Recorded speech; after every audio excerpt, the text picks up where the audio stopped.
મિત્રો આજે 4 તારીખ થઈ 4/7/2024 અને આપણે 5 દિવસ પહેલા હળવદમાં જ્યારે રેલી કાઢવામાં આવી, મામલતદારને રજૂઆત કરવામાં આવી, પોલીસ મથકે રજૂઆત કરવામાં આવી, તેની સાથે પાલિકામાં પણ રજૂઆત કરવામાં આવી કે ભાઈ હળવદની અસ્મિતા સાથે ખિલવાડ ન હોઈ શકે. હળવદમાં જે ગેરકાયદેસર રીતના માંસ મટનના જે આટડા છે એ બંધ કરવામાં આવે, નહીંતર પછી 48 કલાકમાં જે છે જનતા રેડ કરવામાં આવશે.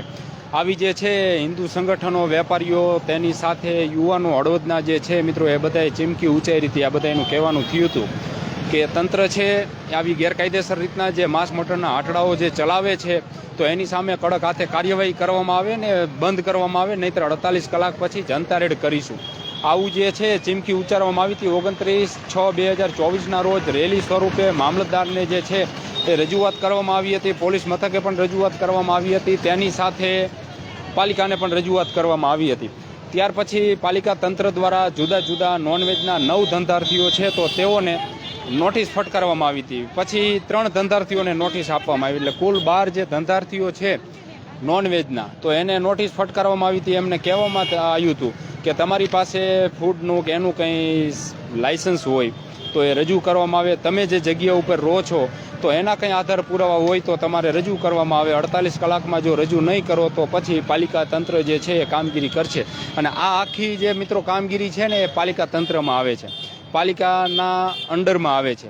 હળવદમાં ક્યાંય ગેરકાયદેસર રીતના આવી પ્રવૃત્તિઓ થતી હોય તો એને ફૂડનું ને એનું લાયસન્સ ફરજિયાત જોઈ છે, તેની સાથે એનું જે કંઈ આધાર પુરાવાઓ હોય સંબંધિત કચેરીઓના તો એ પણ જોતા હોય છે. તેની સાથે એ જે જગ્યા ઉપર જે વેચાણ કરે છે આવું તો એના આધાર પુરાવા જોઈ છે. પરંતુ હળવદમાં જે આવા કંઈ ધંધા હાલતા તેની પાસે કોઈ જ આવા આધાર પુરાવા હતા નહીં.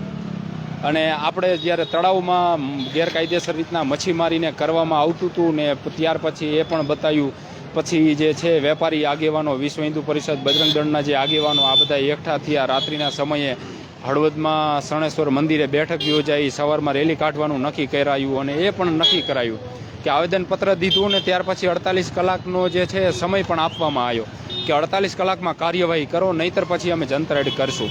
પાલિકા તંત્રએ આજે 5 દિવસ થઈ ગયા છે મિત્રો. પાલિકા તંત્રએ 12 લોકોને જે છે આ નોનવેજના જે 12 ધંધાર્થીઓ છે તો તેઓને નોટિસ આપી હતી ને એમનું કહેવાનું થયું હતું, પાલિકાએ નોટિસમાં જણાવ્યું હતું કે તમારી પાસે કંઈ આના આધાર પુરાવા હોય, ફૂડનું લાયસન્સ તમારી પાસે હોય, કારણ કે આ વેચાણ કરતા હોય તેને એ પણ જરૂરી હોય છે, તો એ રજૂ કરો. 48 કલાકનો સમય વીતી ગયો છે, રજૂ કર્યું નથી, કંઈ કોઈ જ આધાર પુરાવા કે કંઈ રજૂ થયા નથી.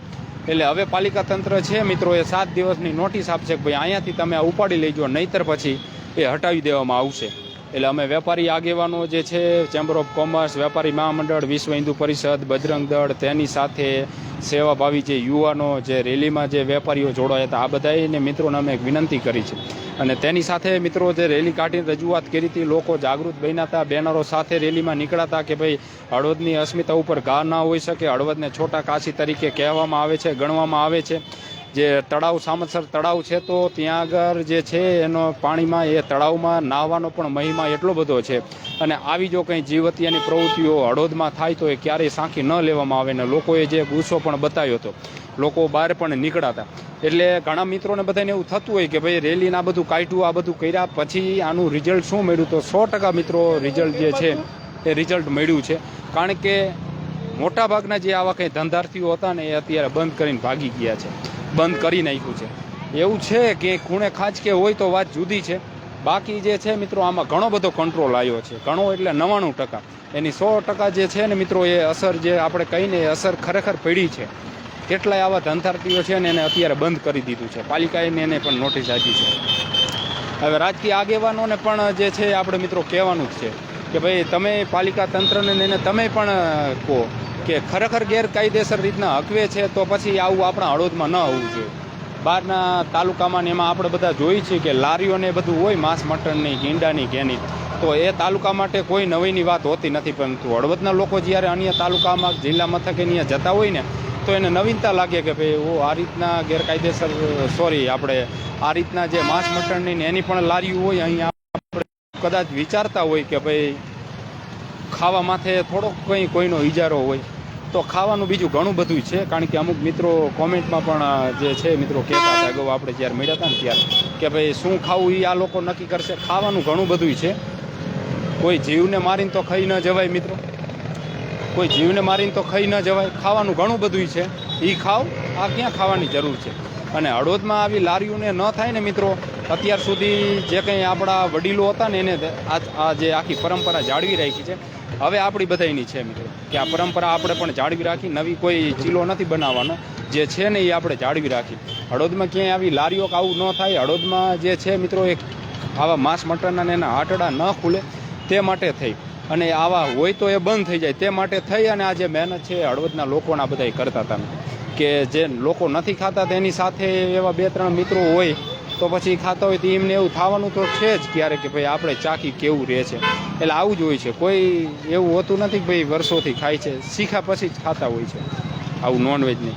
એટલે ખાસ મિત્રો આપણે એટલા માટે જ અત્યારે મિત્રો મળ્યા હતા કે આવા 12 ધંધાર્થીઓ જે છે માંસ મટનના, એને પાલિકા તંત્રે નોટિસ આપી છે. 48 કલાકનો સમય આપ્યો હતો કે નહીંતર ફોજદારીને પણ કરશું, તમારી સામે કાર્યવાહી પણ કરશું. એ સમય પણ વીતી ગયો છે. આ 12 ધંધાર્થીઓ પાસે કોઈ જ એમની પાસે માંસ મટન વેચવાના આધાર પુરાવા છે નહીં, જે જગ્યાએ રહે છે એના કોઈ દસ્તાવેજી પુરાવા કંઈ છે નહીં. એટલે હવે 7 દિવસ પછી પાલિકા તંત્ર જે છે એ આખરી કાર્યવાહી જે છે મિત્રો એ કરવાની છે. એટલે ખાસ આપણને પણ મિત્રો એ થયું કે 29/6ના રોજ રેલી કાઢીને ત્યાર પછી ઘણા બધા મિત્રોના મનમાં એવો સવાલ હોય કે આ બધું કર્યા પછી આનું રિઝલ્ટ શું મળ્યું. તો 99% જે છે મિત્રો એ રિઝલ્ટ મળ્યું છે. અત્યારે બંધ થઈ ગયા છે, મળતા નથી અત્યારે, અને મળતા હોય તો ક્યાંય ખૂણે ખાંચ કે છાનામાના હાવ. એટલે આવું છે. એટલે બધાએ હળવદના જે લોકો રેલીમાં ને એમાં જોડાયા હતા એ બધાનો ખરેખર દિલથી આભાર મિત્રો. અને ખરેખર આવા કંઈ પ્રશ્નો હોય ત્યારે હળવદના લોકોને પણ આમાં અપીલ કરી છે, અને ખાસ યુવાનો પણ એમાં હતા, એને પણ અપીલ કરી છે કે જ્યારે મિત્રો આપણા આખા શહેરનો કે આપણા તાલુકાનો કોઈ પ્રશ્ન હોય ને તો પછી આપણી ફરજ હોય છે કે બહાર નીકળવાની. તેની સાથે ઘણા બધા મિત્રો કોમેન્ટમાં પણ એવું જણાવતા હતા કે ભાઈ કેદરિયા ગામથી આગળ એક તો આવી નોનવેજની આખી હોટલ છે, તો એ છે ને મિત્રો એ ગ્રામ પંચાયતમાં આવે છે, કેદારીયા ગ્રામ પંચાયતમાં આવે છે. એ ગ્રામ પંચાયતને એની સામે કાર્યવાહી કે જે કંઈ કરવાનું થતું હોય ને એ કરવાનું હોય. હળવદ પાલિકામાં નથી આવતું. એટલે આપણે એક એવી આશા પણ રાખી છે કે કેદારીયા ગ્રામ પંચાયત પણ જે છે એ જો હોટલ ગેરકાયદેસર હોય તો તેને પણ મિત્રો બંધ કરાવે. આભાર મિત્રો.